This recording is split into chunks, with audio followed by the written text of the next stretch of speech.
opinions expressed or implied goes of strong. WGSO 990 AM Cut or the North volume. Shore Broadcasting LLC. I don't need to hear me. This is the big John Mason Show. Heard on 540 AM KTIB, 1020 How is it now? WHMD, 1540 AM KAGY, 1560 AM WSLA, 88.5. Hey, Tony, how is it? FM, and 990 Do you have WGSO. me muted?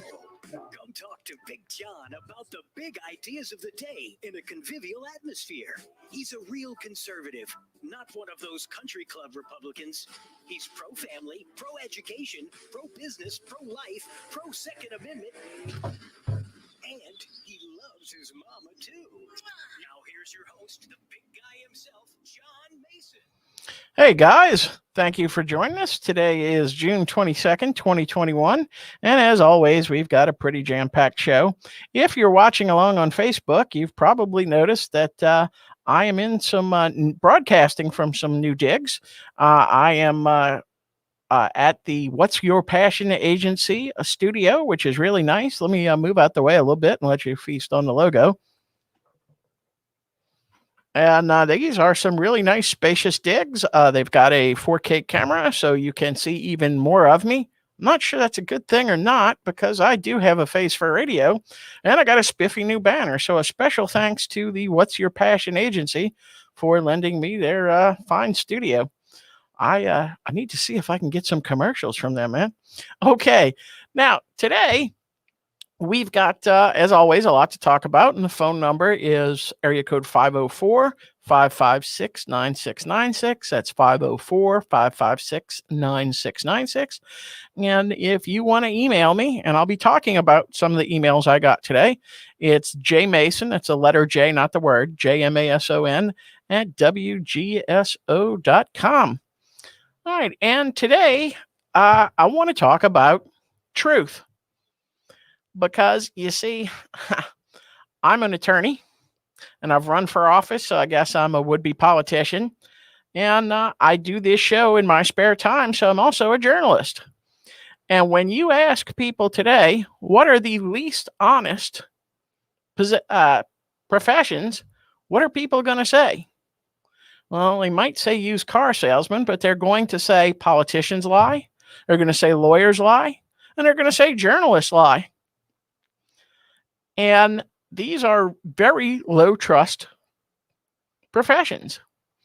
And I saw a video clip just this morning, as a matter of fact, when they were talking to a man on the street.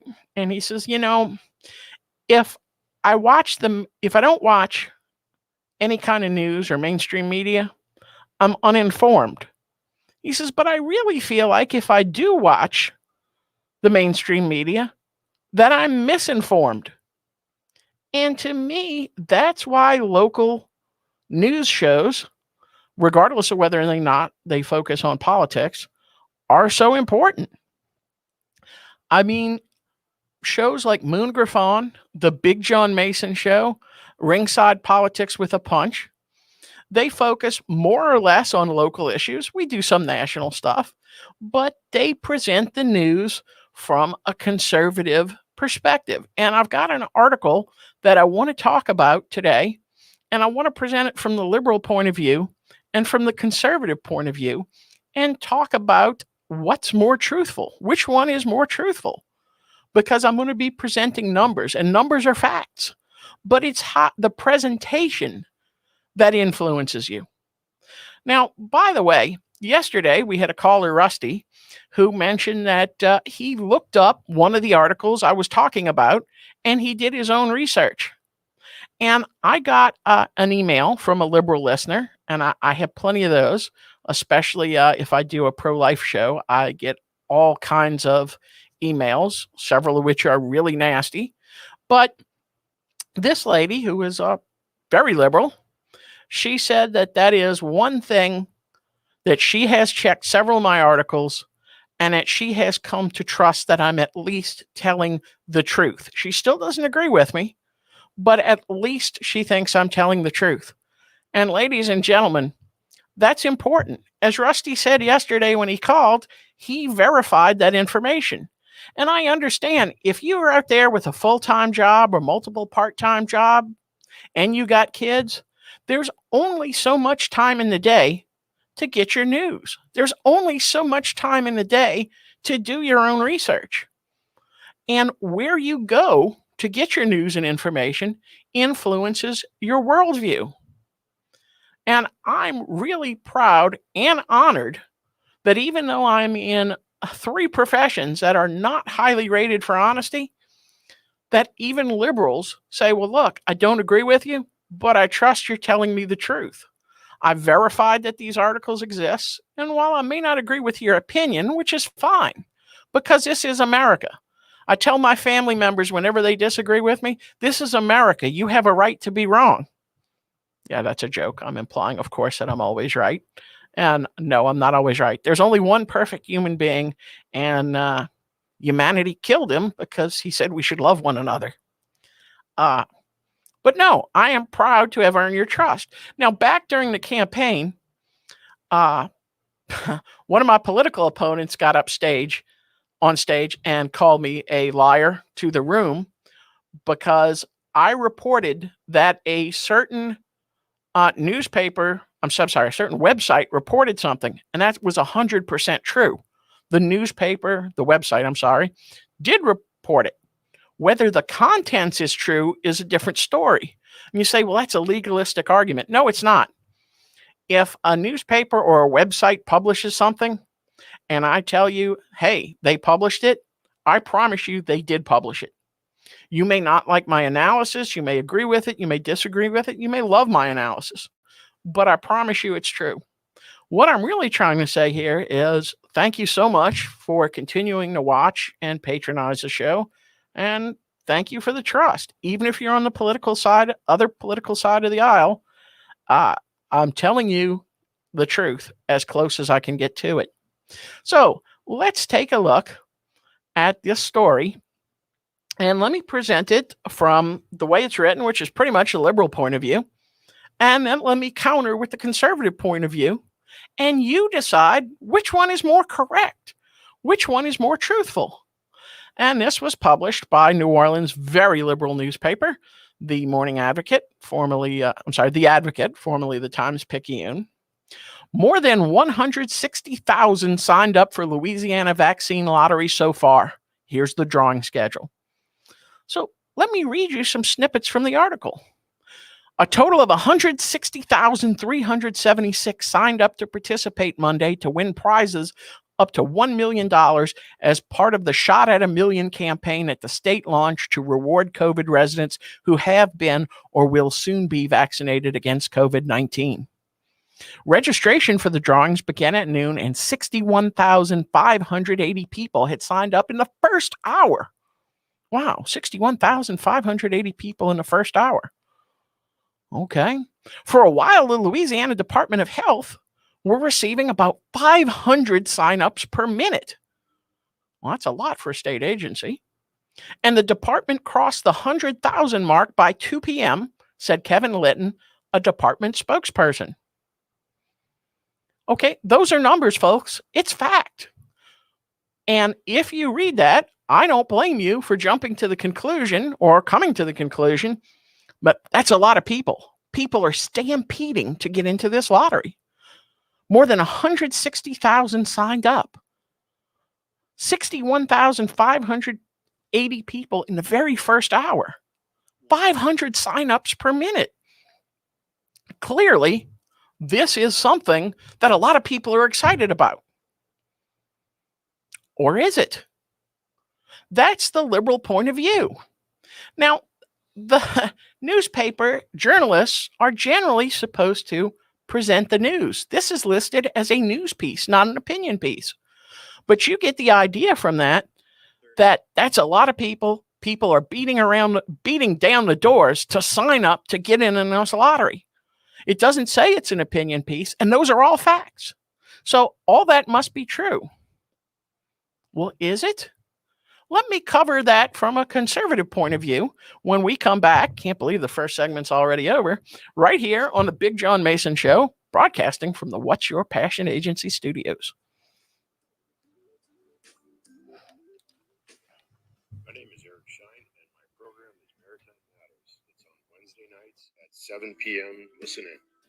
Welcome back to the Louisiana Jones Gumbo Hour. I'm your host, founder, and owner of the TLGHL3C. I'm very excited about having an opportunity once again to have a positive and thought-provoking dialogue with you as we inform and educate each other on various topics or gumbo ingredients from the business, academic, alumni, workforce, youth, and of course the sporting arena. I will be here every Saturday from 1 to 2 p.m. providing informative nuggets for you and yours. Please call in with your questions or add your bowl of gumbo at 504-556-9696 so that we can add to today's pot of gumbo. Brennan's Wine Room, nestled in the depths of a 2-story cellar, is a destination all on its own and is a perfect venue for intimate special occasions like birthdays, business dinners, and more. The dimly lit room features a massive 16-foot-long table milled from a single cypress found in the Mississippi Bayou. Wine lovers may opt to dine a la carte or indulge in the classic cellar experience with a multi-course tasting menu by James Beard finalist Chef Slade Rushing, with personalized wine pairings. Call Brennan's today to book your exclusive private tour in our wine room. Back in my day, going to a Rangers game in summertime meant sweating your hind end off and getting second-degree burns on your thighs. You kids today have it easy. Well, sure, summer games in Arlington could be brutal, but no more. Now you get to watch your favorite team in the 72-degree comfort of the coolest new destination in Texas, Globe Life Field. Make your summer plans now at texasrangers.com/summer. WGSO from the Fuca Range to Funchal Square. Things have changed. WGSO.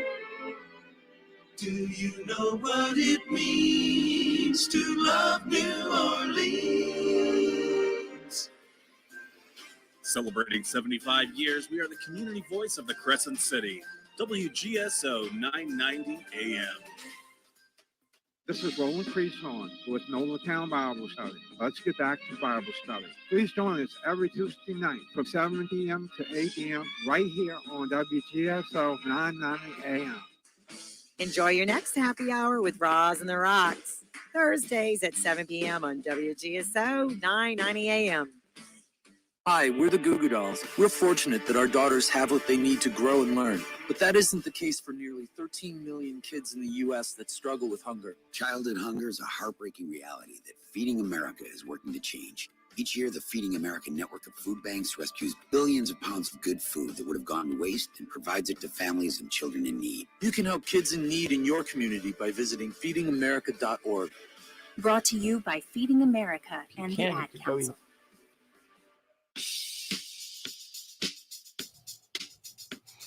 All right, welcome back to the Big John Mason Show. And if you're just joining us, I'm presenting an article from The Advocate, the New Orleans edition, that is looking at the new Louisiana COVID lottery. And I contend that it's written from a very liberal perspective, but it presents facts. So it's absolutely true. Let me go over it one more time. They point out that 160,376 people have signed up. That's a fact. They said that registration began at noon and 61,580 people had signed up in the first hour of the campaign. That's a fact. They were receiving more than 500 signups per minute, and the department crossed the 100,000 mark by 2 p.m. So you get the idea that people cannot wait to participate in this lottery, that they're beating down the door. They presented facts, and it's not labeled as an opinion piece. So you get the idea that people love this lottery. There's no mention that people aren't happy that our tax money is being spent for a lottery that only certain citizens can enter. But that's not even part of my analysis. Let me present you with facts, and you tell me if it changes the meaning of the story for you. You can email me, you can call in, or you can just say, he's right, it does matter. There are 4.66 million people in Louisiana. Now, I give you it's only the first day, but if you divide 160,376 by the 4.66 million people in this state, you'll see that a grand total of 3% of Louisianans signed up. Just 3%. And that's a fact. Now, let's dig a little deeper. How many people in Louisiana are vaccinated? Well, about 33.7%. About 1 in 3 people out of Louisiana. So even looked at in the most charitable light, that 160,376 people, I'm just going to round up to 161,000. Those 161,000, that only represents 10% of the people who were vaccinated. Because remember, if you're one of the 2/3 of Louisianans who are not vaccinated or fully vaccinated, they have 0 entries. So does it change it if I had presented the story that, gee, the first day of the lottery, COVID lottery sign up was a complete bust? Only 3% of all Louisianans signed up for the vaccine. Yet that's a fact. It's numbers, it's the same. Or how about if I tried to take a moderate approach? Of those fully vaccinated in Louisiana, only 10% signed up for the COVID lottery. Notice I use the word only, but I did boost the percent from 3% and change to 10%. So I've tried to present it the way it's written, which I feel is very liberal, the moderate view, and the conservative view. Now, again, this is only the first day, but how do you feel about the story after listening from the conservative and the moderate perspective? Does it sound like it's as big a win as the newspaper is reporting it? Remember, it's got a cutesy name, Shot at a Million. And we're spending $2.3 million in tax monies to promote this lottery. And if you're not vaccinated, which the majority of people in Louisiana aren't, with only 33.7% being vaccinated, you can't even enter. And of course, it really costs more than $2.3 million, doesn't it? Because I've heard the ads airing. I have heard the ads on local radio, and I'm sure they're going to be on TV. So how much are we spending? How much taxpayer money are we spending for something that not all citizens can enter? Is that a good use of our money? Well, speaking of good use of our money, let me ask you something. Is it ever okay to completely waste taxpayer money? Is it ever okay?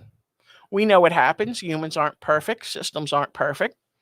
But there's, to my mind, an especially disturbing article that this is from BR Proud in Baton Rouge. It's also covered on WAFB in Baton Rouge, and different media outlets have covered it. I'll just read you the headline I'm using. Louisiana Legislative Auditor, dead people received unemployment insurance payments. Yeah, it turns out that there was a ton of fraud with these expanded unemployment benefits. A ton. As a matter of fact, according to the Louisiana Legislative Auditor, 374 individuals who are no longer alive received these benefits. 374 dead people. Now, it doesn't say if they all voted for Biden or not, but it would seem to me that most dead people who did vote probably voted for Biden. No, that's okay. That's humor, folks. I'll get the emails. It's humor. Okay. Now, they say, now again, that may sound like a lot. Let me present the counter to that.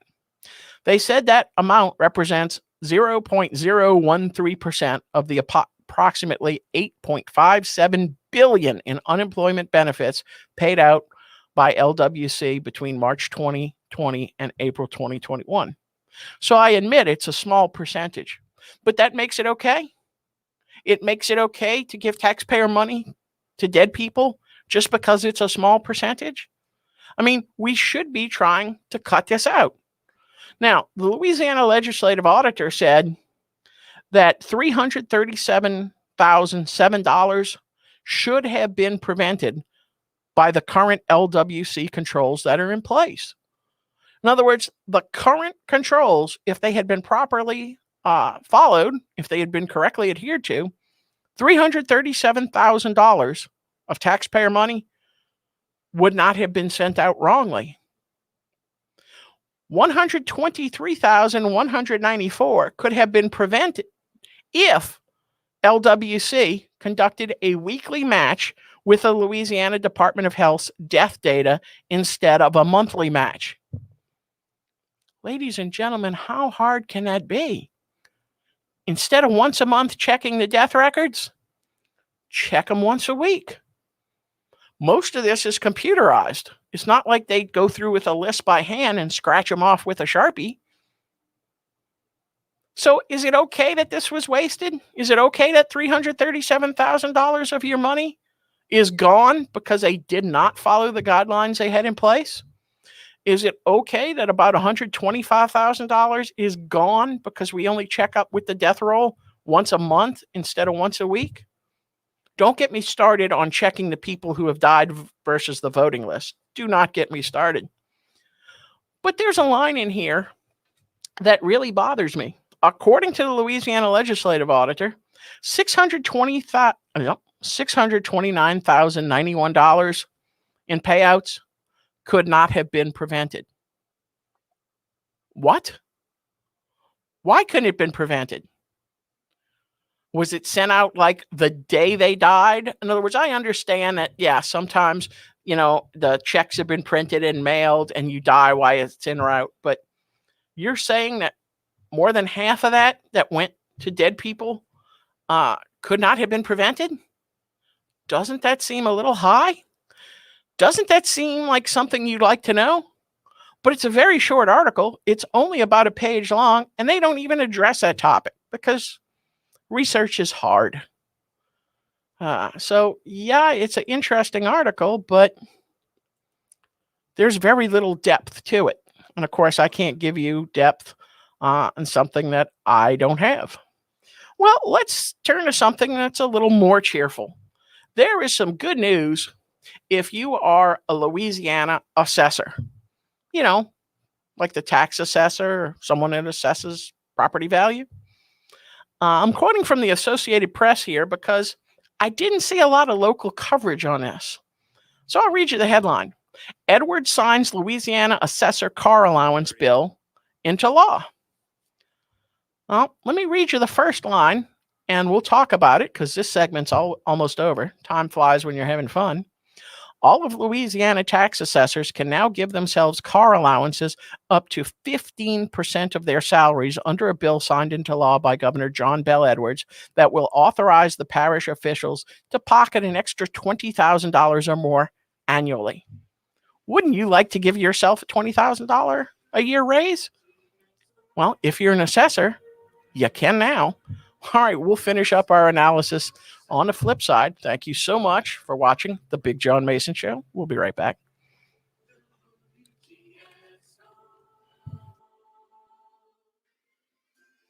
Celebrating 75 years, we are the community voice of the Crescent City.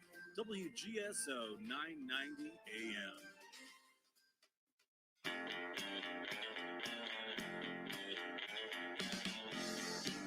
Hey y'all, the Beat Exchange has a new time slot on WGSO 990 AM in New Orleans at 7 p.m. on Mondays. You also have Dotsie from Metairie on hold. The Beat Exchange with Barbara Hoover, Mondays at 7 p.m.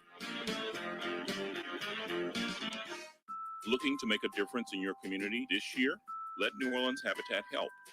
Volunteering with New Orleans Habitat is easy and satisfying. Help build a house, spruce up a block, or spend an afternoon selling gently used furniture, appliances, and more in our 2 restore locations. Research shows that when you volunteer, it increases your happiness. So come on, get happy and volunteer with New Orleans Habitat. Visit habitat-nola.org to learn more. Hi, I'm Pat Swilling. One of the things I love about Louisiana is its beautiful natural landscapes and its unique sceneries. Let's preserve it. Please don't trash Louisiana with propane cylinders that are no longer certified. Bring these cylinders to your propane dealer so that they may dispose of them safely. Be a saint, and let's keep Louisiana beautiful. This safety message is brought to you by the Louisiana Liquefied Petroleum Gas Commission and the Louisiana Propane Industry. Live it, love it, defend it. Life needs you today. This is the Louisiana Life Minute. Hi, I'm Ben Clapper with Louisiana Right to Life. There are nearly 10,000 late-term abortions that take place each year, even though only 9% of Americans believe abortion should be legal during all 9 months of pregnancy. These abortions are especially barbaric because they occur later in pregnancy when babies are fully formed, feel pain, and may be able to live outside the womb. In fact, the majority of countries in the developing world protect babies after 20 weeks, while America is among only a handful that do not. To make matters even worse, many of these abortions occur on babies with certain diagnoses, such as Down syndrome. While we understand that there are challenges that come with raising a child with a physical condition, we believe in the right to life, with no exceptions or asterisks. For no matter the limitations that some of us may have, every life deserves a lifetime. Please visit us at prolifelouisiana.org to help us end late-term abortion in America. The Edwards Mortgage Group, the Mason Collective, NOLA Title Group, and ARC Insurance Consultants are the ones to call on for all of your home needs. Whether it's mortgages, closing, sales, or insurance, they take care of your home needs, and now they've come together to help take care of the needs of our beloved New Orleans music community by partnering with Bougainvillea Productions and Soul Project NOLA for Fridays from the Funky Uncle. Fridays from the Funky Uncle is a free webcast live from the one-of-a-kind Mardi Gras float, the Funky Uncle Lounge, that features New Orleans musicians playing live music combined with interviews and outreach news to raise money for the There we go. entertainment community of New Orleans that have been impacted by COVID-19. You can join in the funky fun time by simply going to www.funkyuncle.live every Friday night at 7 p.m. Coming Mic to the test. Funky Uncle Lounge on June 25th, it's Okay. Randy Jackson of Zebra, and on June 30th, Rusty from Jefferson. more information on how you can support Fridays from the Funky Uncle, go to funkyuncle.live. You got that, or you need that? Okay. This is the Big John Mason Show. Heard on 540 AM KTIB, 1020 AM WHMD, 1540 AM KHEY, 1560 AM WSLA, 88.5 FM KJFM, and 990 AM WGSO. Come talk to Big John about the big ideas of the day in a convivial atmosphere. He's a real conservative. Apparently I have really good hearing. Tony and Metairie. He's pro-family, pro-education, pro-business, could pro-life, make a- pro-Second Amendment, and he loves his mama too. Now here's your host, the big guy himself, John Mason. Okay, guys, thank you for joining us. I'm going to finish this story and then I'll get back to the phone lines, which, as usual, I've been ignoring. But in case you're just joining us, the headline here is Edwards signs Louisiana assessor car bill allowance into law. And it says all of Louisiana's tax assessors can now give themselves allowances up to 15% of their salaries. The House and Senate passed it in the just ended legislative session, and it was signed by John Bell Edwards. It was Republican Senator Stuart Cathy proposed it, and lawmakers said assessors earn between $135,000 and $172,000 annually. A 15% vehicle allowance could reach $20,000 to $26,000 a year. Now, it doesn't say why this was necessary. Do tax assessors drive around their parish assessing taxes? I don't know. But a nonpartisan fiscal analysis estimated the car allowances could cost taxpayers across the state about $1 million a year if every assessor takes the payment, because it's a car allowance. If you don't use it on a car, as I understand it, you can just pocket it. So you gave yourself a $20,000 to $26,000 raise. Pretty nifty, huh?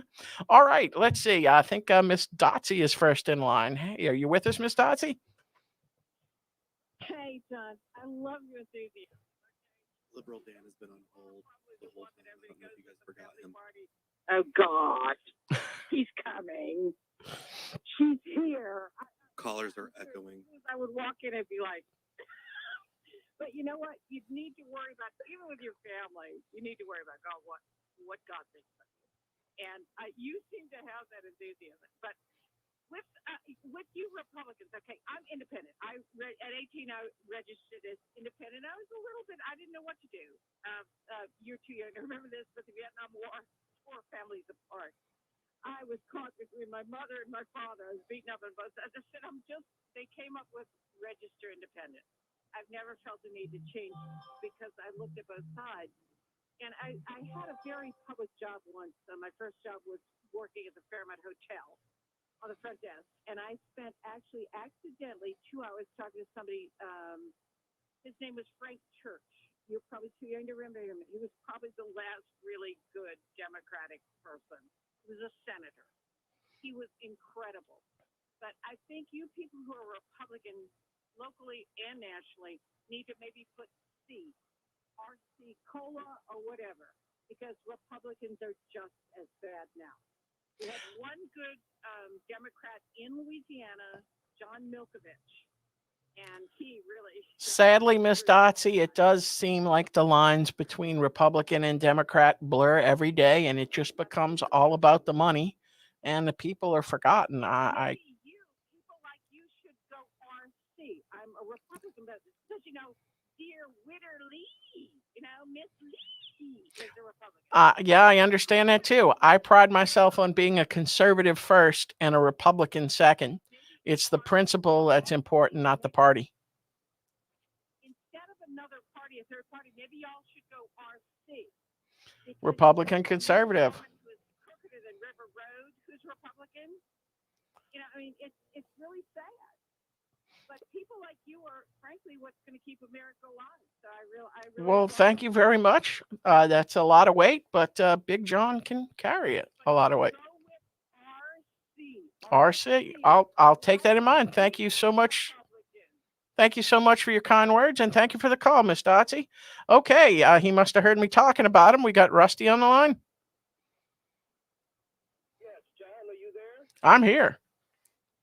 Oh, good, John. John, I'm going to bring something up.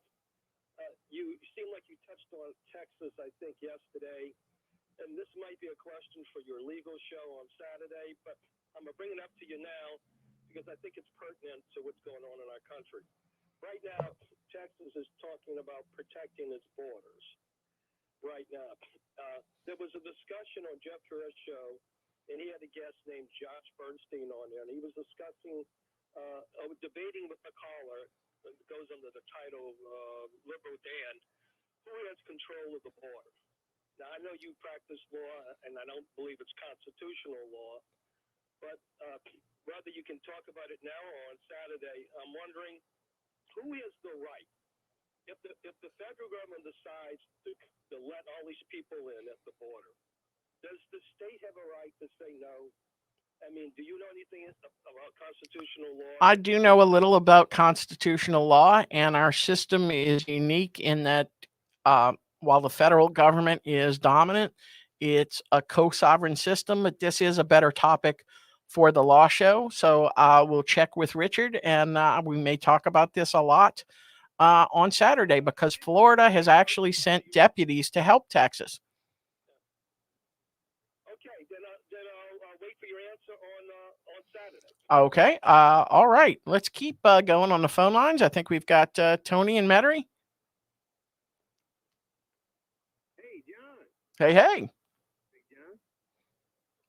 Hello, Big John. Yeah, can you hear me? Yeah, there we are now. I can hear you. Hear me now? I can hear you just fine. Great. Okay, there's some phone trouble there for a second there. But, yesterday, if I recall, I think it was yesterday, you were talking about Cynthia Lee Chang, and you were talking about Jefferson Parish, and you were talking about the underground pipes and water and all the things they're talking about now.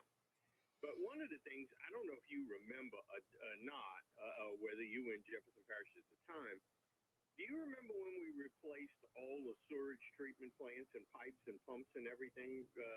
I'm going to say over 20 years ago.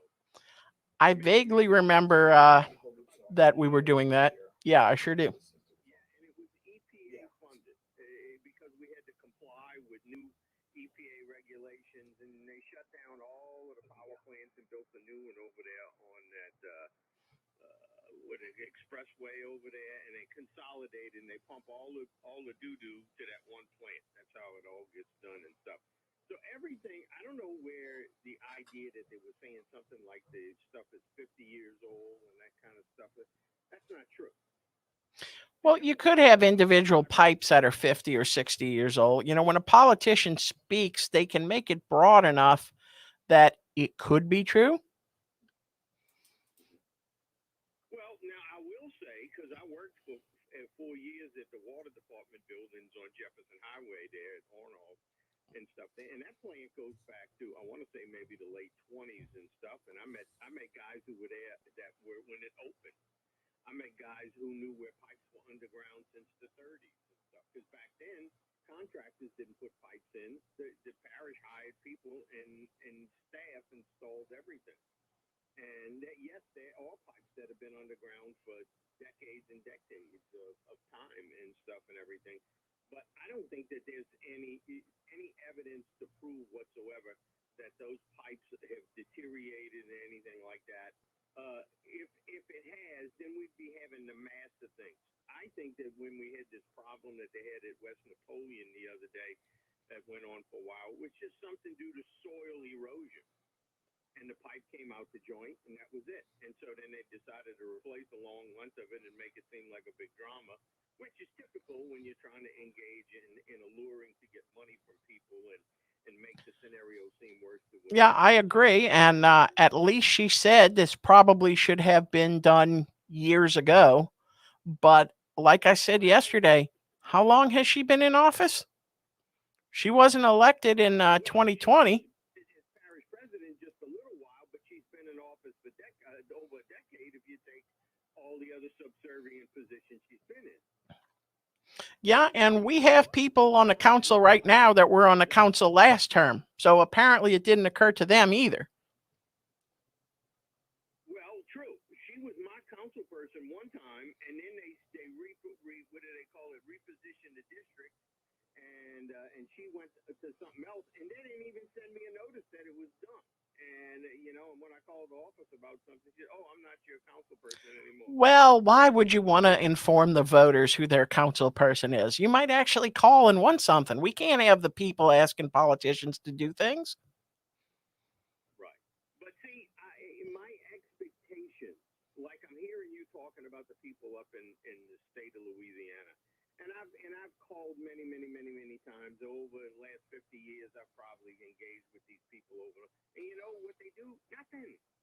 The Republicans become corrupt. They become easily persuaded to go along to get along kind of situation.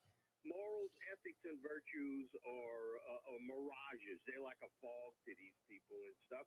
And like you're talking about, the getting the raise on the car kind of thing. Why is that necessary? And look, I agree. I think we're running out of time for the segment. My watch is a little off. So thank you so much for the call, Tony. But, you know, you've heard me talk about other conservative talk show hosts in Louisiana. The other big two being, of course, Jeff Career and Moon Griffon. And I've talked with Moon Griffon. He's given me a lot of advice for my own show. And he shares Tony's opinion.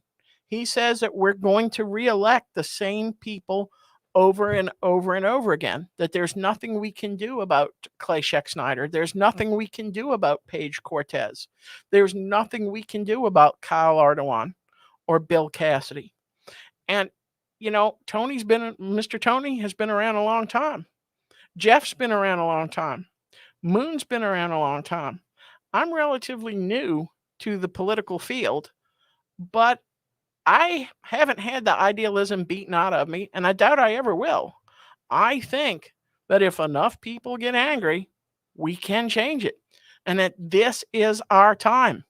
What the Democrats and President Biden are doing have got us up in arms. If we can't do it this time, then Moon and Jeff, and I hate to say it, the liberals are right. If we can't do it now, we're not ever going to do it. If you're not angry now, we're not ever going to be angry.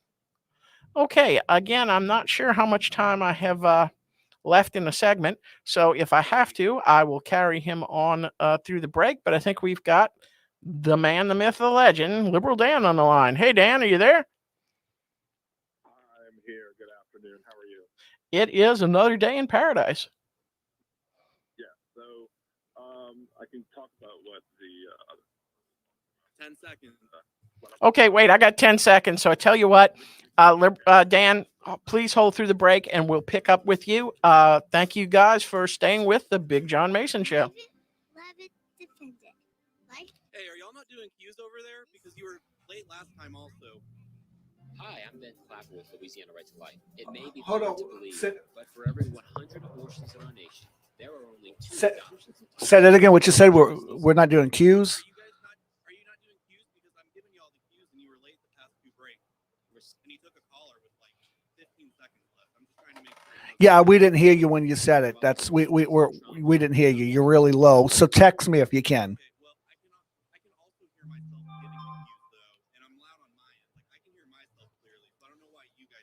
Yeah, we're.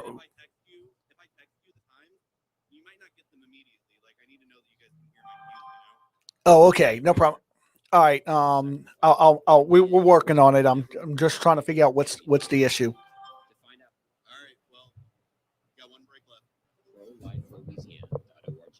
Hey folks, this is Jeff Crouere. Join me at 7 a.m. till 11 right here on WGSO 990 a.m. or Ringside Politics with a Punch. We're going to be bringing you great guests. We'll discuss the latest hot topics and, of course, taking your phone calls.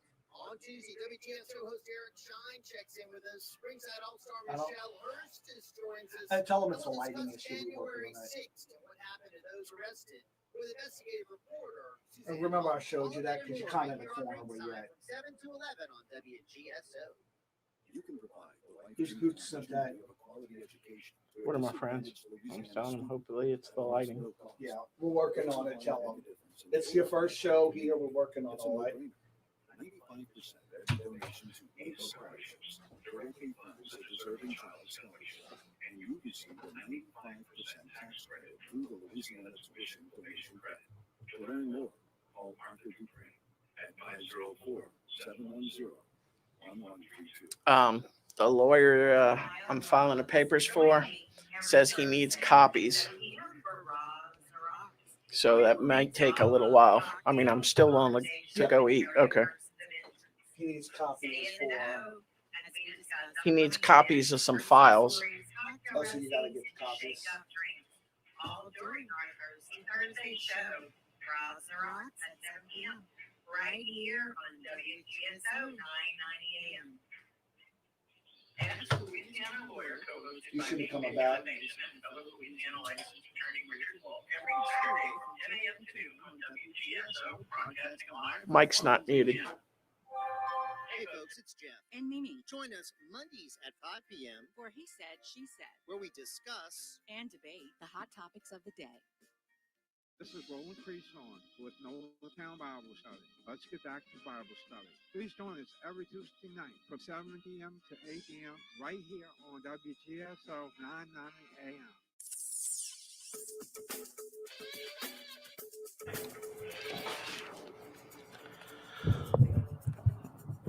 All right, guys. Thanks for staying with us. Yeah, we are having some growing pains. Please do not blame the good people at WGSO who are probably already very upset that I'm personally not there and are probably very inconsolable. So if you're just joining us, we had just taken a call from Liberal Dan and the break had cut off. So all he had said was good afternoon. So are you still there, Dan? I am still here, yeah. Okay, go ahead.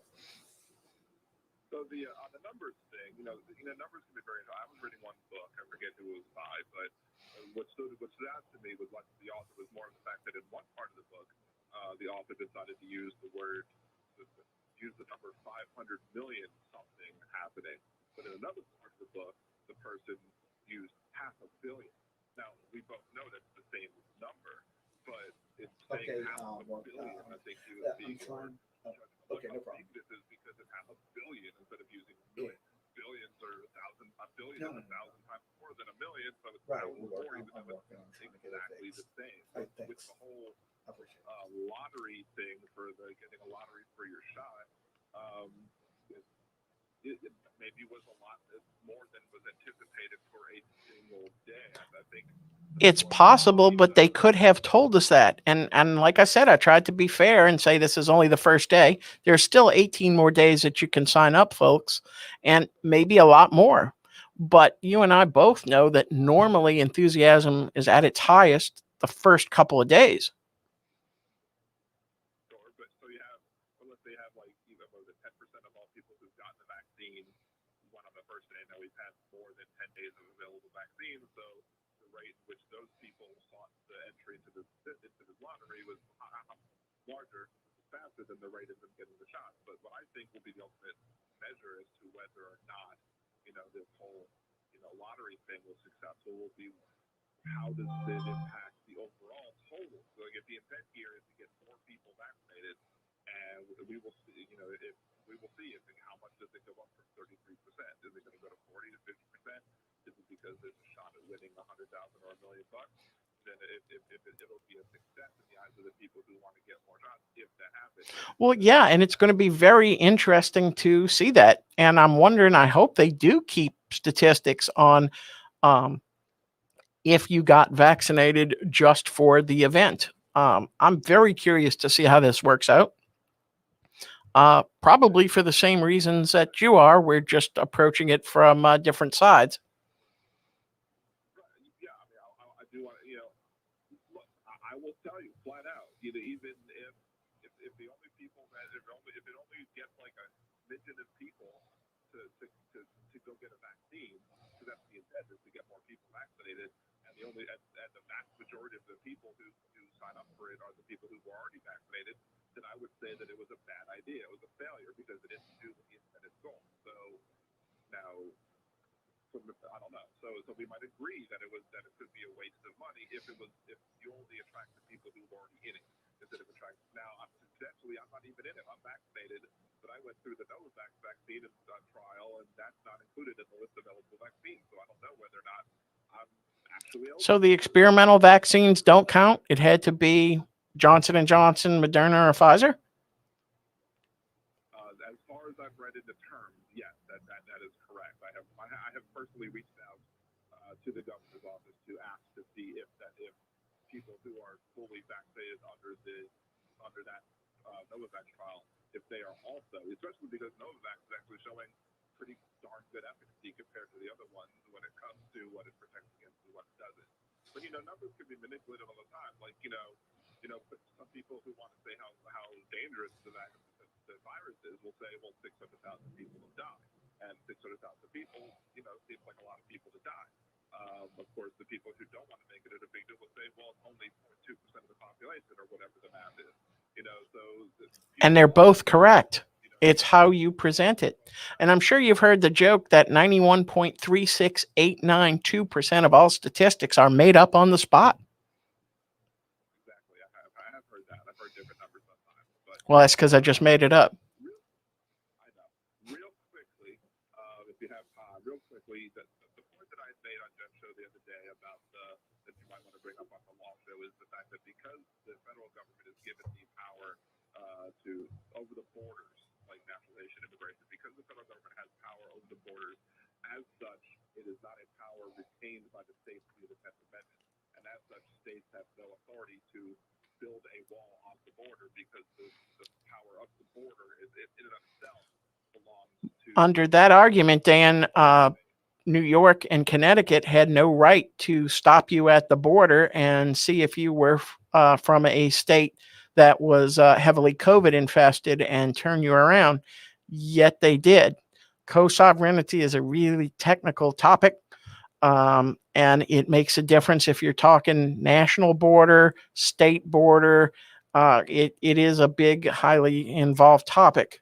Normally, If it's a national border, if it's a state border, then perhaps then the states would potentially have control, although there may be some prohibitions on that states may not have the power to regulate interstate commerce, again, because that's the power given to the federal government by the states.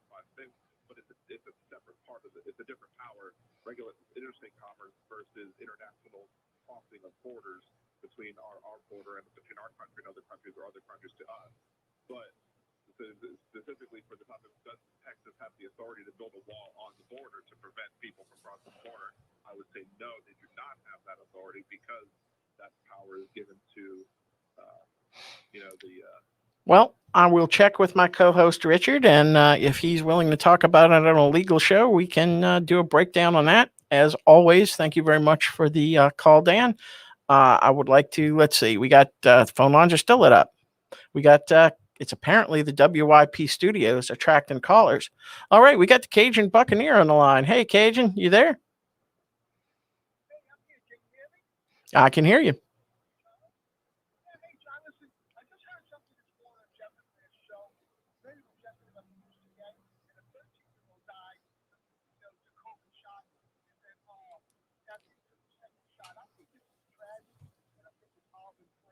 I do believe that just this experimental injection is a vampire vaccination. I do believe that it has short, long, and midterm permanent effects on your body. And I think there is ways to detox, but this was not, organic. This is something they planned to do to our country. I think that some of these people are going to die within 3 years, probably half of them that took it. And I do believe that all of them will be dead in less than 10 years. They better wake up. Amen. Well, ladies and gentlemen, I am guessing from the sound of that Cajun Buccaneer is not going to have a chance to win the $1 million. He might be one of the no entries into the contest. All right. We were just talking, of course, about with Tony Emetery about Cynthia Lee Shang and her surprise, despite the fact that she was on the council for years, that, hey, our sewage facilities have to be replaced. Well, apparently, I like to give props when they are due, but I'll read you the headline. Governor signs bill to set up framework for delivery robots. Apparently, at least someone in the legislature realizes that times change, technologies change, things change. And it looks like I owe Port Allen Senator Rick Ward some props. I don't know if he's a Republican or Democrat because this is a new story, but it turns out that delivery drones and self-driving cars and stuff must have lights on the front and rear of the device, and they must maintain at least $100,000 worth of insurance. So this is actually a case, folks, where legislatures realize, hey, these delivery drones, these self-driving cars are coming, and we better have some laws in place. This is an example of where we actually need new laws instead of always just rehashing old laws, like whether you can hold a cell phone or whether you have to send your kids to kindergarten. But we'll talk more. I got plenty left for this week and only one show left, and that's tomorrow. I may be back here in the beautiful What's Your Passion studios. So join us tomorrow for the Big John Mason Show. Thanks. Yeah, Tony,